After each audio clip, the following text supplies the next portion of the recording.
wartawan media cetak maupun elektronik.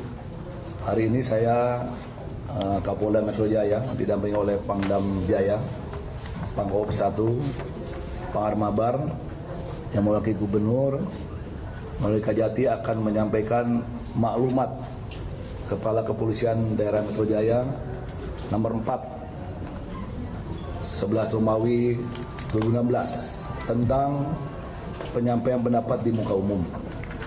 Maklumat ini saya buat agar masyarakat halayak ramai kami ingatkan kembali berkaitan dengan penyampaian pendapat di muka umum. Kita akui bersama bahwa ada undang-undang yang mengatur tentang penyampaian pendapat di muka umum, yaitu Undang-Undang Nomor 9 tahun 98 tentang kemerdekaan penyampaian pendapat di muka umum. Di sana ada bagaimana kewajiban, larangan dan sanksi yang mengatur bagi pelaku yang menyampaikan pendapat di muka umum. Tentunya larangan sanksi ini harus ditepati, harus dilaksanakan agar penyampaian pendapat di muka umum tidak menyalahi aturan undang-undang berlaku. Kemudian penyampaian pendapat di muka umum berupa unjuk rasa atau demonstrasi, pawai, rapat umum, mimbar bebas dan sebagainya dilarang membawa senjata tajam, sudah jelas sana. Pemukul atau benda-benda lainnya membahayakan. Dan tentunya sudah diberitahu dulu kepada pihak kepolisian bahwa akan melakukan penyampaian pendapat di muka umum. Kemudian kami akan ingatkan kembali bahwa pelaksanaan penyampaian pendapat di muka umum dilarang mengganggu ketertiban umum, merusak fasilitas umum, melakukan perbuatan mengakibatkan gangguan fungsi jalan raya atau lalu lintas, melakukan provokasi yang bersifat anarkis, tentu ada yang mengarah sara, dan penyampaian pendapat di muka umum ada jamnya, yaitu jam 6 pagi sampai jam 18 sore. Jam 6 pagi sampai jam 18 sore.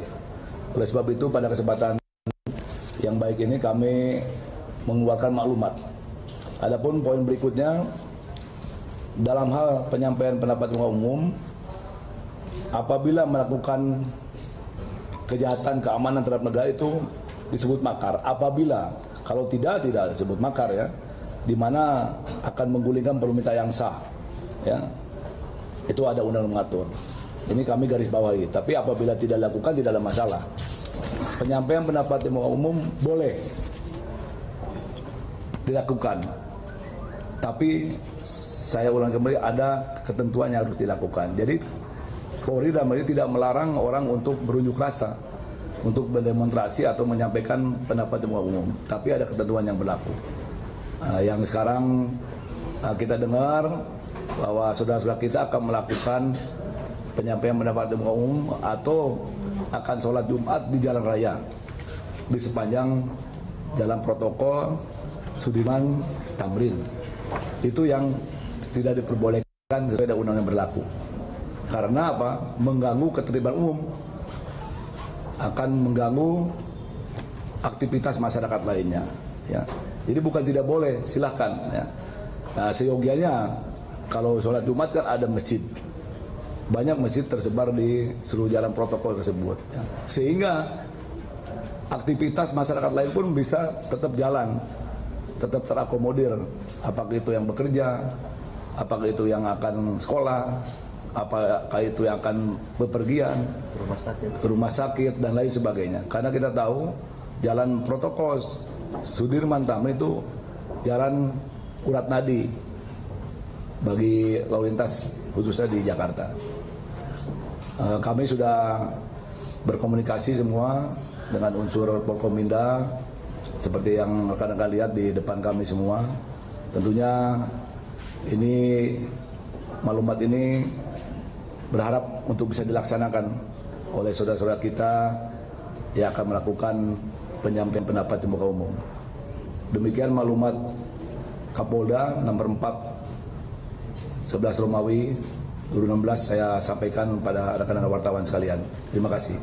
Pak, ini maklumat ini sudah disampaikan ke para pengunjuk rasa apa? Maklumat ini semenjak saya tanda tangan tadi malam, ini sudah tentunya sampai. Dan ini akan secara paralel nanti, secara door to door akan kami sampaikan, apakah itu langsung melalui aparat kepolisian di wilayah dan dibantu oleh TNI, oleh Babinsa, oleh Babinkamtibmas, kemudian oleh para Kapolsek dan Ramil, dan para Kapolres wajib menyampaikan juga. Dan rencana juga kami sebarkan melalui udara agar semua maklumat bisa diterima oleh masyarakat, agar bisa dibaca. Pak, apa segenting itu Pak sampai disebarin via udara? Seandainya dibutuhkan, diperlukan. Oh, sekarang belum. Nanti akan kita rencanakan kan supaya tepat sasaran nanti. Kalau memang sudah cukup di darat saja kita, atau door to door aja melalui kepolisian anggota kita, atau dibantu oleh TNI di wilayah. Pak, extend definisi makar ini meliputi aktivitas apa ya? Ya tadi menggulingkan pemerintah yang sah. Selama itu tidak ada masalah. Jadi jangan diartikan yang turun tumpah, bukan. Ada aturan yang mengatur berkaitan dengan ini. Selama itu tidak ada masalah. Ya. Itu ada ketentuan, silakan. Gampang sekali buka di Google, diperdalam saja itu. Ya. Gampang sekali. Pak, informasi sementara yang sudah didapat, rencana aksinya itu akan di 25 November atau 2 Desember atau 22? Ya, sementara kita mendapat informasi tanggal 2. Tapi katanya tanggal 25 juga akan ada unjuk rasa, tapi mungkin itu tidak di jalan raya. Ya seperti itu mungkin lebih baik ya. Kan sama aja. Pak Kapolda, salah satu tokoh dari gerakan demo 4 November baru-baru ini membuat satu ceramah di sebelah. Tanya siapa itu tokoh? Tanya. Dia Tanya. bicara tentang Tanya siapa tokoh? Dia berbicara di sana, mereka tidak takut dan dulu bahkan kepada Siapa itu? orang-orang yang dimanapkan, apakah tidak Siapa tokohnya itu? Siapa tuh tokohnya? Siapa? di salah satu bukti dia Munawarman, Pak. Apakah itu bukan bagian dari upaya untuk makar, Pak? Oh ya, kan itu baru menyampaikan tidak takut peluru. Dari dalam penyampaian pendapat nanti kalau ada langkah-langkah itu yang saya sampaikan, dia ada upaya menggulingkan pemerintah, kemudian juga kepala negara. Tapi kalau dari material terbukti ya, tapi kan itu ada fase-fasenya. Kita sudah satu doktrin, Pak, untuk di mana orang-orang itu ada peserta demo itu. Ya, kita akan dalami ke sana. Itu jelas karena material terpenuhi, kemudian kita akan urai dulu. Yang jelas kita menghadapi unjuk rasa, saya sampaikan, itu tidak ada memakai senjata tajam atau peluru tajam. Saya sampaikan bahwa menangani unjuk rasa adalah dengan paling maksimal itu, pertama tameng untuk melindungi anggota kita dari lemparan dan lain sebagainya. Kalau tidak ada lempar, tameng tidak bermain. Makanya ada lintas ganti. Pertama mungkin polwan dulu. Kalau sudah eskalasi meningkat baru sabara yang tidak pakai tameng, baru mungkin berikutnya adalah PH. Dan kita tidak memakai peluru. Saya sudah sampaikan kemarin berapa orang anak buah saya korban. 18 anak buah saya korban. Ya, tapi itu sudah resiko kami selaku pelayan masyarakat. Ya. Mobil 20 rusak, namun itu resiko kami. Ya. Kalau aksi demo 2 Desember nanti, Pak, mereka melakukan hal yang sama, melempar batu, menerjang, memukul anggota. Tetap kita akan lakukan penanganan seperti demo pada tanggal 4 kemarin. Yang jelas tidak memakai peluru tajam, bahkan Panglima TNI kalau menghadapi cukup tangan kosong. Kalau yang bersangkutan membawa senjata tajam, kita rebut senjata tajamnya. Itu Panglima TNI sampaikan kepada para prajuritnya. Kalau kita memang sudah dibekali, pertama tameng, ada tongkat polisi, kemudian ada water cannon, kemudian ada gas air mata. Jadi itu kelengkapan untuk menghadapi para pengunjuk rasa apabila anarkis. Apabila tidak lakukan. Oleh sebab itu kami mempunyai kompi-kompi tim Asmaul Husna.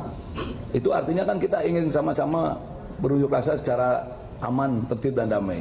Nah, manakala itu tidak bisa, kita akan lintas ganti sesuai dengan pentahapan yang ada. Ya. Pak Kapolda, ini sejauh ini saya melihat polisi sudah melakukan beberapa upaya preventif terkait dengan masa aksi demo. Dan ini saya lihat ada kecenderungan adu taktik antara pihak pendemo dengan kepolisian karena sebelumnya akan dihembuskan isu itu tanggal 25 November. Kemudian ketika sudah dilakukan tindakan oleh kepolisian untuk melakukan pendekatan dengan beberapa ulama, dia bergeser menjadi tanggal 2 Desember. Sejauh ini apa upaya yang dilakukan oleh kepolisian terhadap para tokoh ulama ini kaitannya dengan struktur di Pemprov DKI? Karena kalau saya lihat sekarang ini fungsi dari Pemprov DKI di tingkat kelurahan ini tidak berjalan, Pak. Padahal ini adalah bagian dari apa namanya? Sinergitas. Nah, itu upaya itu seperti apa, Pak? Rekan-rekan sekalian, sebelum langkah-langkah unjuk rasa dilakukan, kita jauh-jauh hari melakukan upaya-upaya persuasif, preemptif namanya, pendekatan menyampaikan satu persepsi bahwa demo damai. Demikian tanggal 4 kemarin, semua elemen yang turun sudah saya datangi dan sudah berbicara dan sudah menyampaikan akan demo secara aman, tertib dan damai. Bahkan malamnya, besoknya akan turun, itu kita satu tenda melakukan technical. Jadi di mana bergerak, kapan bergerak, bagaimana langkah, itu sama-sama dengan korlapnya. Jadi sebetulnya tidak ada masalah. Sebelum kejadian kemarin saya sangat sayangkan ya. Tidak mungkin anggota saya melakukan langkah-langkah reaktif kalau tidak ada provokasi. Artinya tidak ada anarkis. Faktanya korban anak buah saya 18. Ada yang direkonstruksi rahangnya, ada yang kena ginjalnya. Dia punya anak istri, Pak. Ya. Mobil kita hancur. Kita tidak inginkan itu ya. Sehingga berkaitan dengan ini kami sudah berkomunikasi dengan aparat pemerintah daerah, dengan PLT Gubernur. Tentunya masing-masing punya tupoksi, dan kita juga sama dengan Pak Pangdam, ada Babinsa di sana, ada Dan Ramil di sana untuk sama-sama melakukan ini. Jadi ini pun kami sama melakukan hal-hal persuasif. Kita komunikasikan ini mau apa sih gitu dan lain sebagainya. Kita ingin semua bisa kita akomodir, tapi kita ingin negara kita aman, kita ingin Jakarta ini aman karena Jakarta barometer. Masih banyak hal lain yang mesti kita berbuat kan. Proses hukum sudah jalan. Saya berdoa semoga sebelum tanggal 2 ini saudara Basuki Cahayapurnama bisa berkasnya diserahkan ke JPU, ke jaksa, sehingga nanti segera disidangkan, dan agar publik tahu bahwa tidak ada kebal, orang kebal di muka hukum, semuanya sama. Satu lagi Pak Kapolda, ekonomi kita sekarang ini cukup marak-marik Kapolda. Peserta demo yang datang itu dari daerah Pak, begitu besarnya, tentu butuh dana Pak. Apakah pihak kepolisian juga melakukan pendidikan? Siapa donatur penggerakan? Ya. Tentu itu kita dalami, mendalami itu tidak gampang, karena mereka pun kan pakai cat out ya. Nah, sebab itu kita pelan-pelan akan melakukan hal ke sana. Yang jelas kita sudah melakukan persuasif. Tadi saya sudah komunikasi dengan beberapa kiai di Madura, kemudian Jawa Tengah. Hari ini Pak Kapolri ada di Tasikmalaya untuk silaturahmi dengan kiai sepriangan, dan mereka berapa kiai menyampaikan tidak akan turun lagi, seperti Madura, Jawa Timur, tadi Jawa Tengah dan wilayah Priangan kepada kami. Mudah-mudahan itu bisa dilaksanakan dan disepakati, karena mereka sudah berpikir proses hukum sudah dilakukan, ya tinggal kita menunggu di persidangan. Kita serahkan kepada pengadilan untuk bisa menyidangkan saudara Basuki Cahayapurnama ya. Pak Kapolda, Pak, terkait dengan Ya. ini Pak Kapolda. Baik pemirsa, kita sudah saksikan bersama tadi konferensi pers yang disampaikan oleh Kapolda Metro Jaya Irjen Pol M. Iriawan berkaitan dengan aksi demonstrasi. Tadi berdasarkan beberapa poin disampaikan oleh Kapolda menegaskan bahwa masyarakat diperbolehkan untuk melakukan unjuk rasa, namun dengan syarat tidak ada kaitannya ataupun tidak ada gerakan yang mengarah ke aksi makar, dan bersama-sama baik pengunjuk rasa maupun dari pihak keamanan akan menjaga keamanan dan menjaga aksi unjuk rasa yang disebutkan akan berlangsung pada tanggal 2 Desember tersebut berjalan dengan tertib dan aman. Itulah pemirsa beberapa poin yang disampaikan oleh Kapolda Metro Jaya berkaitan dengan aksi demonstrasi yang rencana akan dilakukan pada tanggal 2 Desember mendatang. Dan pemirsa, kami akan terus menginformasikan mengenai berbagai informasi mengenai hal tersebut di program-program kami selanjutnya. Kami tutup Breaking News Berita 1 News Channel.